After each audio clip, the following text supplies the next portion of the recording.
आज हम लोग भगवत गीता के 10वें अध्याय से देखेंगे। 10वें अध्याय से आगे क्या है। 10वां अध्याय को कहा गया है विभूति योग। इसमें भगवान अपनी विभूति के बारे में बता रहे हैं कि मैं कौन हूँ, मैं कैसे किस तरह से श्रेष्ठ हूँ और किस चीज में मैं किस रूप में विद्यमान हूँ। इसकी चर्चा 10वें अध्याय में की गई है।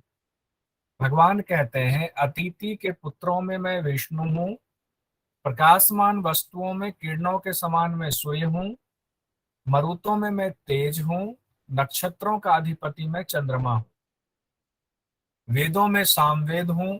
तो यहाँ से ये सवाल बड़ा इंपॉर्टेंट आता है कि वेदों में सामवेद हैं, ऐसा कहा जाता है। तो भगवान किनके बारे में कहते हैं? खुद के बारे में। या फिर ऐसा दिया जा सकता है एग्जाम में, भगवान भगवत गीता में भगवान खुद को वेदों में कौन सा वेद मानते हैं? तो वेदों में सामवेद मानते हैं। ये ध्यान रखेंगे, वेदों में उन्होंने खुद को सामवेद कहा है। देवताओं में इंद्र हूँ, इंद्रियों में मन हूँ। जो भी श्रेष्ठ है वो भगवान अपने लिए उसकी उपाधि मान रहे हैं, विभूति मान रहे हैं। जैसे मन को कहा गया है इंद्रियों का स्वामी है, तो इंद्रियों में मन है। देवताओं के राजा इंद्र हैं, तो देवताओं में इंद्र हैं। प्राणी चेतना के हिसाब से चलता है, चेतना ना हो तो प्राणी मृतप्राय हो जाए। तो प्राणियों की चेतना हूँ। रुद्रों में शंकर हूँ। और कहा गया है यक्ष राक्षसों में कुबेर हूँ, पर्वतों में सुमेरु हूँ। तो पर्वतों में अपनी तुलना किससे की गई है? सुमेरु पर्वत से की गई है। पुरोहितों में बृहस्पति हूँ, बृहस्पति भगवान को इतने विद्वान थे कि उनको देवताओं का गुरु कहा जाता है। तो पुरोहितों में बृहस्पति हूँ। जलाशयों में समुद्र हूँ। महर्षियों में भृगु ऋषि खुद को उन्होंने कहा हुआ है कि मैं महर्षियों में भृगु ऋषि हूँ। शब्दों में अक्षर, अक्षर मतलब ओंकार हूँ। स्थिर रहने वालों में हिमालय के समान स्थिर हूँ। वृक्षों में मैं पीपल हूँ, पीपल को पवित्र वृक्ष माना गया है, तो कहते हैं मैं वृक्षों में पीपल हूँ। देवर्षियों में मैं नारद हूँ। ध्यान रखिए कितने जितने इंपॉर्टेंट चीजें हैं, सब भगवान की उपाधि विभूति है। गंधर्वों में चित्ररथ हूँ। सिद्धों में मैं कपिल मुनि हूँ। कपिल मुनि ने सांख्य शास्त्र का के बारे में बताया था, सांख्य शास्त्र का के प्रणेता हैं। घोड़ों में मैं उच्च श्रवा हूँ। उच्च श्रवा घोड़ा को सबसे श्रेष्ठ माना जाता है। हाथियों में मैं ऐरावत हूँ। ऐरावत को माना जाता है श्रेष्ठ हाथियों में जो इंद्र की सवारी है। आयुधों में मैं व्रज हूँ, यानी कि जितने अस्त्र शस्त्र हैं उसमें मैं वज्र हूँ। धेनुओं में मैं कामधेनु हूँ। संतान उत्पत्ति हेतु मैं कामदेव हूँ। सर्पों में मैं वासुकी हूँ। नागों में मैं शेष नाग हूँ। 12 महीनों में मार्ग शीर्ष हूँ, यानी जो 12 महीने हिंदी के होते हैं उसमें जो मार्ग शीर्ष का महीना होता है, भगवान उससे अपनी उपाधि कहते हैं। इतना ही नहीं, ऋतुओं के बारे में भी कहते हैं। 6 ऋतुओं में मैं बसंत हूँ। इस तरह से अनंत विभूति भगवान कहते हैं, इस तरह से मेरी अनंत विभूति है। उन अनंत विभूतियों को तुम बस संक्षेप से जान लो। भगवत गीता के अनुसार भगवान वेदों में कौन से वेद हैं? भगवान खुद को ऋतुओं में कौन सा ऋतु मानते हैं?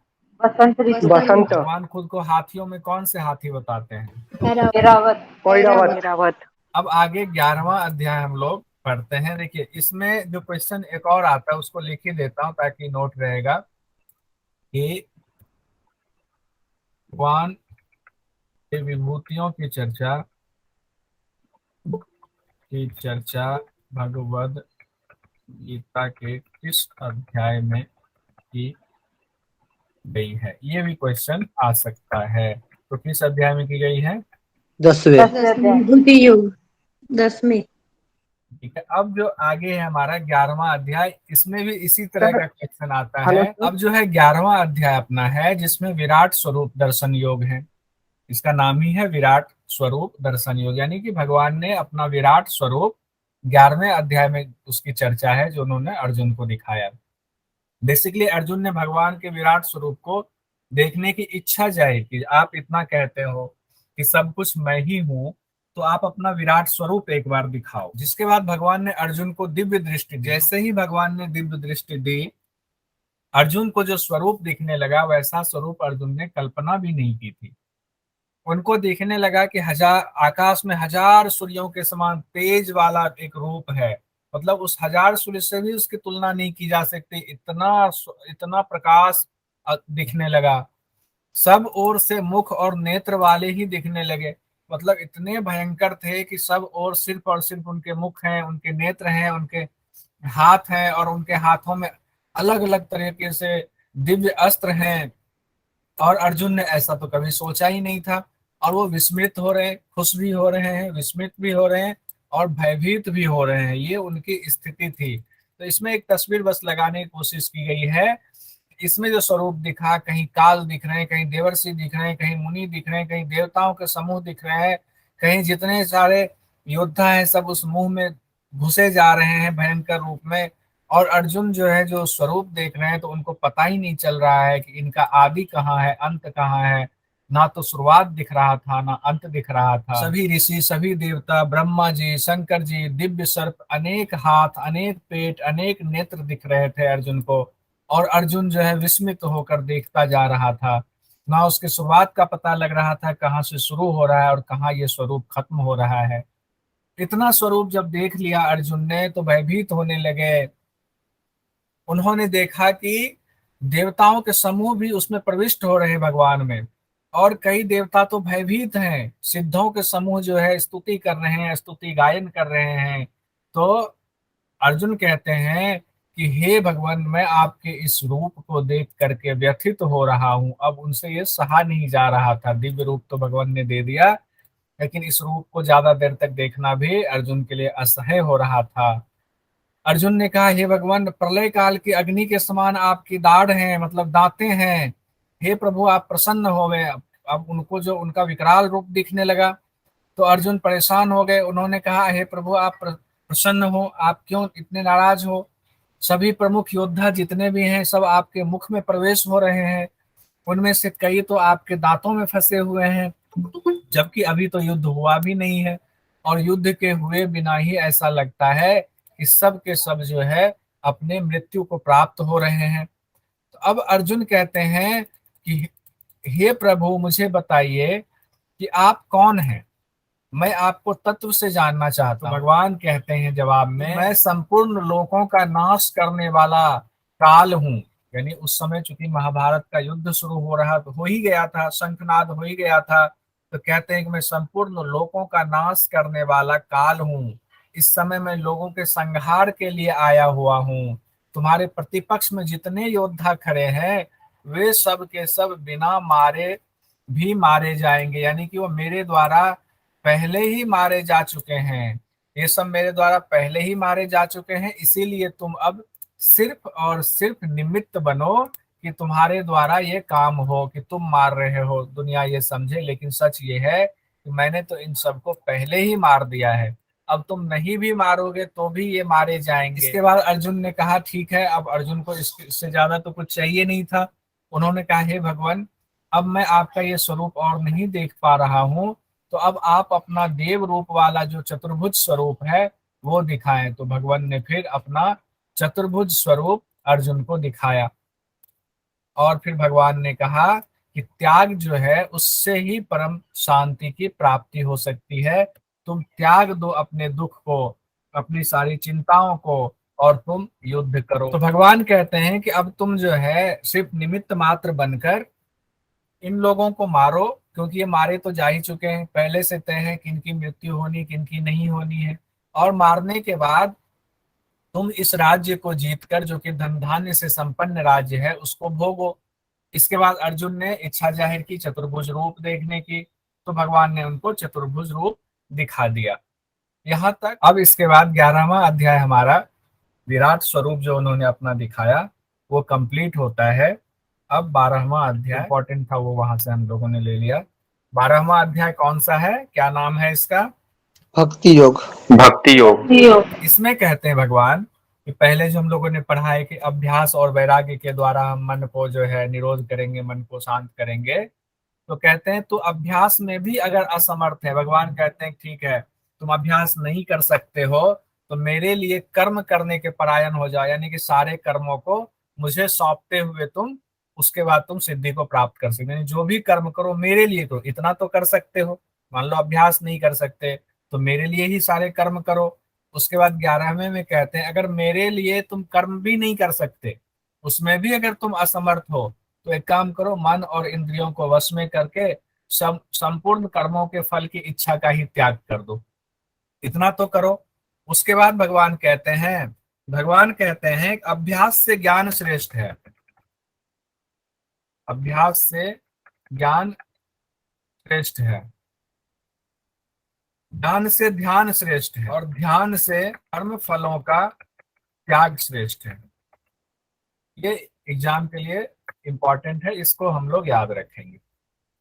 अभ्यास से ज्ञान श्रेष्ठ है, मनी मन इसको रिपीट कर लीजिए। अभ्यास से ज्ञान श्रेष्ठ है, ज्ञान से ध्यान श्रेष्ठ है, और ध्यान से कर्म फलों का त्याग श्रेष्ठ है। यहाँ तक 12वें अध्याय में इतना ही इंपॉर्टेंट था। इसके बाद हम आते हैं 13वें अध्याय में। 13वां अध्याय हमारा है क्षेत्र क्षेत्रज्ञ विभाग योग। इसमें क्षेत्र और क्षेत्रज्ञ से सवाल पूछे जाते हैं। तो क्षेत्र क्या है, क्षेत्रज्ञ क्या है, इस बारे में भगवान बता रहे हैं। कहते हैं कि शरीर को क्षेत्र जानो, और शरीर को जो जानता है, यानी इस क्षेत्र को जो जानता है, उसको तुम क्षेत्रज्ञ जानो। तो एक तरह से प्रकृति और पुरुष की चर्चा है। एक तरह से कि ये शरीर और इस शरीर को जानने वाला वो जो जीवात्मा है, उसकी चर्चा हो रही है। क्षेत्र और क्षेत्रज्ञ ये ध्यान रखेंगे। क्षेत्र आएगा तो प्रकृति होगी, क्षेत्रज्ञ आएगा तो जीवात्मा हो, पुरुष हो, वो उस दोनों में से जो भी शब्द हो उस पर हम टिक लगाएंगे। कहते हैं अब यहाँ पर जो हम लोगों ने शुरुआत में पढ़ा था अपरा प्रकृति, अपरा प्रकृति में 8 तत्व बताए गए थे। उसी अपरा प्रकृति वाले 8 तत्व को यहाँ बढ़ा रहे हैं। 24 तत्व की व्याख्या यहाँ पर की गई है, जो उस समय हमने कहा था कि आगे 24 तत्व की व्याख्या होगी। तो भगवान कहते हैं ये जो क्षेत्र है ये 24 तत्वों वाला है। कैसे? कहते हैं एक तो मूल प्रकृति है, मूल प्रकृति को जानो, और मूल प्रकृति से किसका उदय हुआ है सांख्य के मुताबिक? महद तत्व का। महद को क्या कहा जाता है? बुद्धि कहा जाता है। और बुद्धि के बाद कौन से तत्व का उदय हुआ? अहंकार का उदय हुआ। बुद्धि से यानी महद से ही अहंकार आया है। और अहंकार के बाद हालांकि 10 इंद्रियां पहले है, और उसके बाद एकादश इंद्रियां हैं, उसके बाद पंच तन्मात्रा, और फिर पंच महाभूत है सांख्य के उसमें। लेकिन यहाँ पर श्लोक में इस्तेमाल किया, इसमें सीक्वेंस का ध्यान ऐसे नहीं रखा गया सूत्र में। लेकिन कहते हैं 24 तत्व गिराने के लिए पंच महाभूत रूपी ये शरीर, और 10 इंद्रियां, 10 इंद्रियों का स्वामी मन, और 5 इंद्रियों के, यानी कि जो 5 हमारे इंद्रिय हैं उनके जो विषय हैं जिसको तन्मात्रा कहते हैं, वो 5 तन्मात्रा। तो इस तरह से गिनती गिनिए कितने हो जाते हैं, गिन के देखिए। 24 1 2 3 और 5 3 8, 8 10 18, 18 1 19, 19 4 19 5 24। तो ये 24 तत्वों वाला क्षेत्र का एग्जाम में आता है। भगवत गीता में क्षेत्र के कितने तत्व बताए गए हैं? तो 24 तत्व बताए गए। और अगर 25वां तत्व कहे तो 25वां तत्व तो क्षेत्रज्ञ हो जाएगा, यानी आत्मा हो जाएगा, पुरुष हो जाएगा। क्योंकि क्षेत्र की चर्चा हो रही है तो कहते हैं क्षेत्र के 24 तत्व हैं। किसके 24 तत्व हैं? क्षेत्र के 24 तत्व हैं। क्षेत्र के ओवरऑल 24 तत्व नहीं बता रहे हैं, ये ध्यान रखिएगा। गीता में क्षेत्र के 24 तत्व बताए गए। अब आगे बढ़ते हैं। इसी में कहा गया है कि क्षेत्र के गुण के बारे में कहते हैं कि जो 24 तत्व तो आपने देख लिया, इच्छा, द्वेष, सुख दुख, संघात, यानी कि सुख दुख सारे उसका समूह, शरीर का जो पूरा समूह है, संघात कहा गया है। धृति, इन विकारों सहित यह क्षेत्र है। यह क्षेत्र का क्या और गुण है? ये जड़ है, ये विकारी है, मतलब ये विकार है, और क्षणिक है, ये नाशवान है, ये ज्यादा देर तक यानी कि स्थायी नहीं है ये। वहीं पर क्षेत्रज्ञ के बारे में उसकी जो व्याख्या की गई है, कहते हैं कि क्षेत्रज्ञ जो है वो नित्य है, चेतन है, अविकारी है, अविनाशी है। ये इंपॉर्टेंट है। तो इतना हम लोग पहले कई बार पढ़ चुके हैं, तो अब समझने में दिक्कत नहीं होगी। क्षेत्र और क्षेत्रज्ञ यानी प्रकृति और पुरुष की चर्चा यहाँ हुई। इसी अध्याय में भगवान ने ज्ञान और अज्ञान के बारे में बताया है कि क्या ज्ञान है, क्या अज्ञान है। अब ज्ञान अज्ञान अगर आप जानेंगे, अब तक हम ये सोचते थे भगवान की पूजा कर लिया, पूजा कर लिया, लेकिन सिर्फ पूजा करना ही ज्ञान है क्या? तो नहीं, कहते हैं 20 साधन समुदाय ज्ञान के बताए हैं भगवान ने। वो कौन से 20 साधन समुदाय बताए हैं? कहते हैं ज्ञान तब है, आप ज्ञानी तब माने जाएंगे जब जो ज्ञानी होता है, जिनको ज्ञान होता है, उसको अपने में श्रेष्ठता का भाव नहीं होता है। लेकिन ऐसा है कि हम लोग अपने आप को, जैसे ज्ञान आता है, हम अपने आप को श्रेष्ठ समझने लग जाते हैं। जैसे हम श्रेष्ठ समझने लग जाते हैं, आप ये मान लें कि अभी हमारे पास ज्ञान नहीं आया है, क्योंकि गीता में कहा गया है आपका आपके पास ज्ञान है ये तब माना जाएगा जब आपके अंदर से श्रेष्ठता का भाव खत्म हो जाएगा, दिखावटीपन नहीं होगा। ये शब्द है, दिखावटीपन नहीं होगा। आप अहिंसा नहीं करेंगे, अहिंसा नहीं करने के बाद आपके अंदर क्षमा होगी, आपके अंदर सरलता होगी, आप बहुत ही सरल पुरुष होंगे, गुरु की सेवा करने वाले होंगे। बाहर और भीतर, यानी कि बाहरी शुद्धि और भीतर की शुद्धि, दोनों तरफ से शरीर मन चित्त सब शुद्ध होगा आपका। आपके अंदर स्थिरता होगी, आपका मन वश में होगा, इंद्रियों के विषय में आपका वैराग्य होगा, यानी कि राग नहीं होगा इंद्रियों के विषय में। उसके बाद कहते हैं जन्म मृत्यु वृद्धावस्था, ये सारी चीजें सबको आनी है। तो जन्म मृत्यु वृद्धावस्था और जो आपके रोग बीमारी है, उसमें जो दुख रूप है, उसके दोषों को बार बार देखना कि ये तो सब दोष हैं, इसको हम दुखी ना हो करके इसको अपना दोष माने कि हमारे दोष हैं ये। आसक्ति रहित होना, किसी भी चीज के प्रति आसक्ति हम नहीं रखेंगे। पुत्र स्त्री घर आदि में एकात्म का भाव रहना, ये नहीं कि पुत्र और स्त्री उसमें अलग अलग भाव हमारा है, किसी के प्रति राग ज्यादा है, किसी के प्रति हमारा द्वेष आ गया, नहीं, सब में एकात्म भाव रखना। अनुकूल और प्रतिकूल जो प्राप्ति हुई, जो परिस्थिति आई, उसमें भी सम रहना, जो हम लोगों ने योग की परिभाषा में पढ़ा हुआ था। उसके बाद कहा गया आध्यात्म ज्ञान में निरंतर लगे रहना। तत्व ज्ञान के अर्थ रूप परमात्मा को सब जगह, मतलब हर जगह आपको ऐसा लगे, जैसा कि अभी बताया कि हर जगह मैं ही मैं हूँ, तो लगे कि नहीं, हर चीज में परमात्मा ही परमात्मा है, चाहे वो कुर्सी है, टेबल है, इंसान है, चाहे वो जानवर है, कुछ भी है, हर जगह परमात्मा है।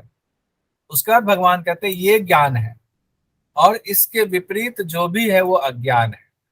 अगर हमें अपनी श्रेष्ठता का भाव हमारे अंदर जाग रहा है तो ये अज्ञान है, क्योंकि भगवान ने जब अभी दिखाया अपना श्रेष्ठ रूप, तो उसमें भगवान ने कहा कि अर्जुन, तुम्हें लग रहा है कि तुम मारोगे, तो ऐसा नहीं है, ये तो पहले ही मारे जा चुके, तुम क्या मारोगे इसको।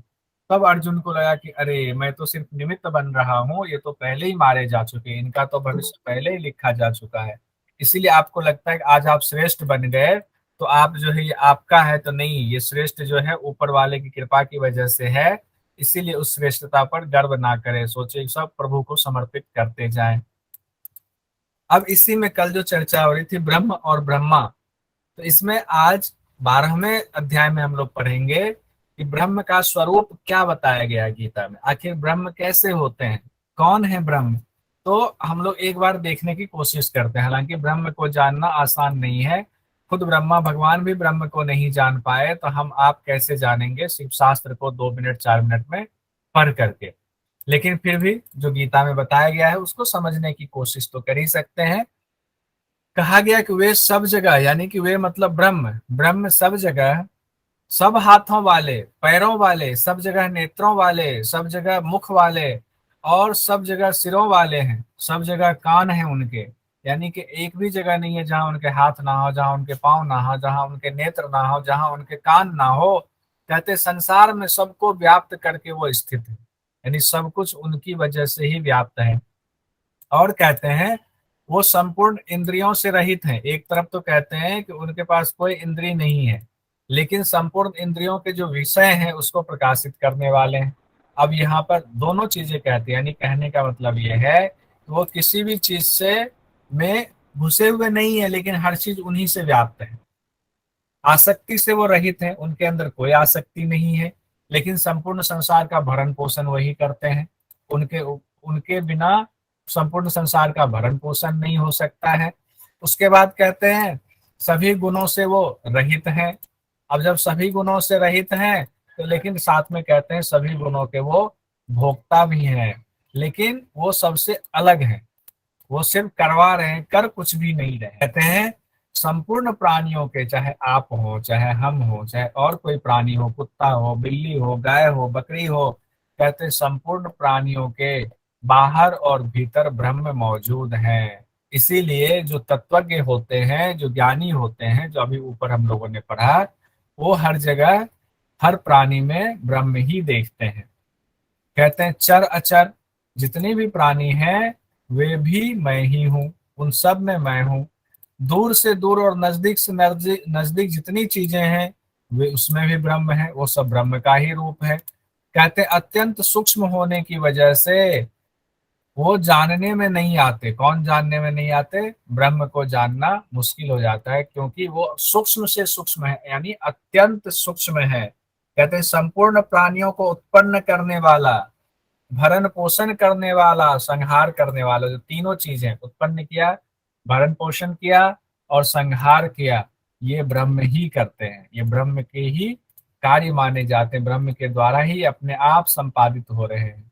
और कहते हैं सबके हृदय में वो ब्रह्म ही विराजमान है, इसीलिए तत्वज्ञ पुरुष सब में ब्रह्म ही देखते हैं। अब प्रकृति और पुरुष के बारे में थोड़ा और बताया गया है।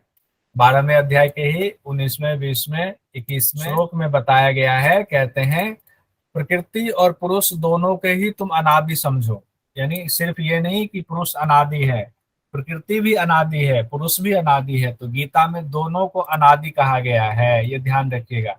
अगर एग्जाम में आ जाए इनमें से गीता, भगवत गीता में किनको अनादि कहा गया है, अलग अलग आए, प्रकृति, पुरुष और दो और दे दे, तो प्रकृति पुरुष दोनों को कूट में टिक लगाएंगे, सिर्फ पुरुष को नहीं लगाएंगे। यानी कि प्रकृति पुरुष दोनों अनादि। अब कहते हैं प्रकृति और पुरुष की अलग अलग यहाँ पर व्याख्या करते हैं। कहते हैं कि प्रकृति विकारों को, गुणों को भी प्रकृति से उत्पन्न समझो। जितने विकार, विकारों को, यहाँ कॉमा होगा, विकारों को और गुणों, जितने विकार हैं, जितने गुण हैं, सब प्रकृति से ही उत्पन्न हुए। अगर हमारे कोई विकार हैं तो प्रकृति से उत्पन्न हुए हैं, हमारे कुछ गुण हैं तो वो भी प्रकृति से ही उत्पन्न हुए हैं। जितने कार्य हो रहे हैं और उसके जो भी कारण हैं, कार्य और कारण, वो सब की वजह प्रकृति ही है। हेतु मतलब सबका कारण, सबकी वजह जो है प्रकृति है। लेकिन प्रकृति क्या है? जड़ है। तो ये जड़ जो है, ये है तो सही, लेकिन ये जड़ तब तक जड़ रहता है जब तक कि आत्मा का प्रकाश उस पर नहीं पड़ता है।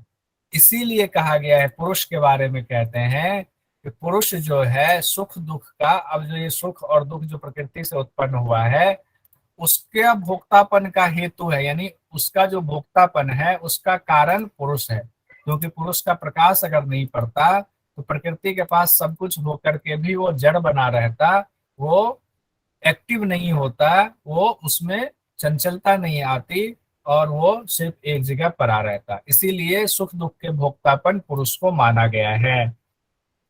अब कहते हैं प्रकृति में स्थित पुरुष ही प्रकृति जन्य गुणों का भोगता है। ये हम सब लोग जानते हैं। प्रकृति से, जब प्रकृति में सब कुछ था, प्रकृति के अंदर सब छुपा हुआ था, लेकिन वो अंधकार में था। जब पुरुष का प्रकाश पड़ा तो उसमें जो जो चीजें थी सब उभर उभर के बाहर आने लगी और इस तरह से सृष्टि की रचना हो गई। तो इसीलिए कहा गया प्रकृति में स्थित जो भी चीजें थी पुरुष ही उनके गुणों का भोगता है। अब उनसे जितने सारे गुण प्रकाशित हुए हैं पुरुष के प्रकाश की वजह से, उसका भोक्ता पुरुष है। और पुरुष अपने आप को जब भोक्ता मानने लगता है, उन गुणों से अपना संपर्क बढ़ा लेता है और पुरुष उस गुणों में बिल्कुल हिलमिल जाता है, तब कहते हैं इसी वजह से अब ऊंच नीच योनियों में जन्म लेना पड़ता है। अगर पुरुष ये मान ले कि मेरा तो कोई लेना देना नहीं है, तो फिर नीच योनि और उच्च योनि या किसी योनि में जन्म ही नहीं होगा, मोक्ष मिल जाएगा। अब यहाँ सवाल उठता है कि भगवद गीता में भगवान के विराट स्वरूप की चर्चा किस अध्याय में? 11वां 11वां अध्याय। 11वां विश्वरूप दर्शन। एक सवाल और देखेंगे, लेकिन इसमें थोड़ा सा अभी 12वें में रह गया हुआ है जो टाइप नहीं हो पाया, इसको देखते हैं। यहाँ अभी तक तो प्रकृति और पुरुष की चर्चा हो रही है। प्रकृति और पुरुष में देखिए और भी बातें कह रहे हैं कि शरीर के साथ संबंध रखने से पुरुष जो है, यहाँ पुरुष की पूरी व्याख्या हो रही है। शरीर के साथ पुरुष ने संबंध रखा है तो उनको उपद्रष्टा कहा जाएगा। शरीर के साथ संबंध रखने से उपद्रष्टा कहा जाएगा। अनुमंता, उसके साथ मिलकर सम्मति अनुमति देने से, यानी जो अब शरीर काम कर रहा है कहीं ना कहीं आत्मा की उसके साथ सहमति है, इसीलिए शरीर के कार्यों के साथ सहमति होने से इसको अनुमंता कहा गया है। किसको कहा गया है? पुरुष को अनुमंता कहा गया। अब भर्ता शब्द इस्तेमाल है, अपने को उसका भरण पोषण करने वाला मानने से आत्मा जो है अपने को उस प्रकृति का यानी शरीर का भरण पोषण करने वाला मान लेता है, तो भर्ता कहलाता है। अब भोक्ता, उसके अंग संग से यानी प्रकृति के संग से सुख दुख जो भोग रहा है ये आत्मा, तो इसको भोक्ता कहा जाता है। तो आत्मा यहाँ भोक्ता हो गई। अपने को उसका स्वामी मानने से, यानी कि जब आत्मा अपने को इस शरीर का स्वामी मान लेता है तो महेश्वर बन जाता है। और कहते हैं परंतु स्वरूप से यह पुरुष परमात्मा इस नाम से कहा जाता है, यानी बेसिकली उसका असली जो स्वरूप है वो परमात्मा है। इस देह में रहता हुआ यानी देह से सर्वथा संबंध रहित है, भले ही इस देह में है और देह से अपना संबंध उसने जोड़ लिया हुआ है, उसने मान लिया हुआ है कि मैं इसका स्वामी हूँ, मैं ही इसका अनुमति सम्मति देता हूँ, मैं ही भरण पोषण करता हूँ, ये मान लिया हुआ है, इस वजह से संबंध है, नहीं तो इसका देह से बेसिकली इस आत्मा का कोई संबंध नहीं है। ये आत्मा का स्वरूप एक तरह से बताया गया है और ये परमात्मा नाम से कहा जाता है। आगे भगवान कहते हैं इस प्रकार पुरुष को यानी आत्मा को और उसके गुणों सहित प्रकृति को जो मनुष्य जानता है, सब तरह का बर्ताव करता हुआ भी फिर भी जन्म नहीं लेता, यानी जिसने इस तत्व को जान लिया, इस गूढ़ रहस्य को जान लिया कि प्रकृति अलग है, उसके गुण अलग हैं, पुरुष जो है उसका स्वभाव अलग है, उसका प्रकृति से कोई लेना देना नहीं है, क्योंकि पुरुष जो है परमात्मा का रूप है, उसका अंश है, परमात्मा ही है। तो जो इसको जान लेता है वो फिर जन्म नहीं लेता है, उसका फिर कभी जन्म नहीं होता है। ऐसा 12वें अध्याय में 23वें श्लोक में कहा गया है। आगे कहते हैं कई मनुष्य ध्यान योग के द्वारा, कई सांख्य योग के द्वारा और कई कर्म योग के द्वारा अपने अपने अपने आप से अपने आप में परमात्मा तत्व का अनुभव करते हैं। अब जिसने इस चीज को जान लिया कि परमात्मा अलग है और ये प्रकृति अलग है और ये जीवात्मा उसमें जो है फंस गया हुआ है, तो फिर क्या करते हैं, अलग अलग विधा के द्वारा वो परमात्म तत्व का अनुभव करते। तो कौन सी विधा बताई गई है? यहाँ 3 विधा बताई गई है, ध्यान योग के द्वारा, सांख्य योग के द्वारा और कर्म योग के द्वारा। ये 3 तरीके से अपने अंदर ही परमात्मा का अनुभव करने लगता है, और जब परमात्मा का अनुभव करने लगता है तो फिर उसके मोक्ष का रास्ता खुल जाता है। कहते हैं कि इनके अलावा जो इन तत्वों को नहीं जानते हैं, जो दूसरे मनुष्य हैं, वो ध्यान योग, सांख्य योग, कर्म योग आदि साधनों को नहीं जानते हैं, पर दूसरों से यानी जीवन मुक्त महापुरुषों से, अनभेयः के यहाँ शब्द कहा गया है, सुनकर ही उपासना करते हैं। ऐसे में वे सुनने के अनुसार आचरण करने से मृत्यु को तर जाते हैं, यानी उनका भी उद्धार हो जाता है। जो इन गूढ़ रहस्यों को जानते तो नहीं है, ना ध्यान योग की विधि जानते हैं, ना सांख्य योग की विधि जानते हैं, ना कर्म योग की विधि जानते हैं, कोई भी विधि नहीं जानते हैं, लेकिन वो महापुरुष के पास पहुंच गए और महापुरुष इन सब चीजों को जानते हैं। तो महापुरुष ने जो उनको जो विधा दे दिया, जो चीज बता दिया कि ऐसे उपाय करो, ऐसे तुम साधना करो, ऐसे जीवन जियो, तो उस हिसाब से जब वो मनुष्य, जैसे कि हम लोग हैं, हम किसी गुरु के हिसाब से चलते हैं, हम जो उस हिसाब से फिर साधन शुरू करते हैं तो हम भी मृत्यु को तर जाते हैं। इस तरह से 12वां अध्याय हमारा बहुत इंपॉर्टेंट था, जो जिसमें भगवान ने प्रकृति और पुरुष के सारे भेद को बता दिया है। इसी में एक चीज और है, बस इसको लेकर के कंप्लीट करेंगे। 12वां अध्याय स्थावर और जंगम की यहाँ पर चर्चा की गई है। कहते हैं जितने भी प्राणी पैदा होते हैं उनको तुम क्षेत्र और क्षेत्रज्ञ के संयोग से उत्पन्न समझो, यानी क्षेत्र और क्षेत्रज्ञ का जब संयोग हुआ, यानी प्रकृति क्षेत्र को कहा गया 24 तत्व सहित, और 25वां तत्व जो पुरुष है, जब उनका संयोग हुआ क्षेत्र क्षेत्र संयोगात, तो उस वजह से ये सारे स्थावर और जंगम का जो है पैदा हुआ, स्थावर और जंगम उत्पन्न हुए हैं। गुरुजी, स्थावर और जंगम एक बार फिर से बता दें, ये क्या है? स्थावर और जंगम क्या है? स्थावर और जंगम देखिए बहुत सारे चीज हैं। जैसे पेड़ पौधे हैं, एक ही जगह रहते हैं, ठीक है, और इंसान जो है जगह जगह चलता रहता है। तो स्थावर में कहा गया है कि जितने वृक्ष हैं, पेड़ हैं, बेत बांस पहाड़ हैं, वो स्थावर प्राणी में आते हैं। वो भी प्राणी, उनको कहा गया है, वो भी उत्पन्न हुए हैं किससे? प्रकृति और पुरुष से, गीता के मुताबिक। तो उनको कहा गया स्थावर, वो हिलडुल नहीं सकते। और जितने चलने फिरने वाले हैं, मनुष्य हैं, देवता हैं, पशु पक्षी, कीट पतंग, मछली कछुआ, जितनी भी चीजें हैं, जलचर हो, थलचर हो, नभचर हो, जितने प्राणी हैं, सबके सब क्या है? जंगम है। ठीक है, तो स्थावर और जंगम का अर्थ समझ में आ गया। जी, अच्छा अच्छा। सर स्थावर जो स्थित है, स्थिर है, लेकिन वो भी प्रकृति और पुरुष के संयोग से उत्पन्न हुआ है, वो स्थावर कहलाएगा। और जितने भी चलायमान हैं, चाहे जल में है, चाहे आकाश में है, चाहे धरती पर है, वो जंगम कहलाते हैं। ये इंपॉर्टेंट इसमें स्थावर और जंगम का था। तो स्थावर और जंगम प्राणियों का उत्पन्न वो कैसे हुए हैं? क्षेत्र और क्षेत्रज्ञ के संयोग से हुए हैं। शान्ताकारं भुजगशयनं पद्मनाभं सुरेशं विश्वाधारं गगनसदृशं मेघवर्णं शुभांगम् लक्ष्मीकान्तं कमलनयनं योगविद्यार्णगम्यं वन्दे विष्णु भवभयहरं सर्वलोकैकनाथम् त्वमेव माता च पिता त्वमेव त्वमेव बन्धु च शिखा त्वमेव त्वमेव विद्या द्रविणं त्वमेव त्वमेव सर्वं मम देव देव त्वमेव सर्वं मम देव देव। ॐ शान्ति शान्ति शान्तिः।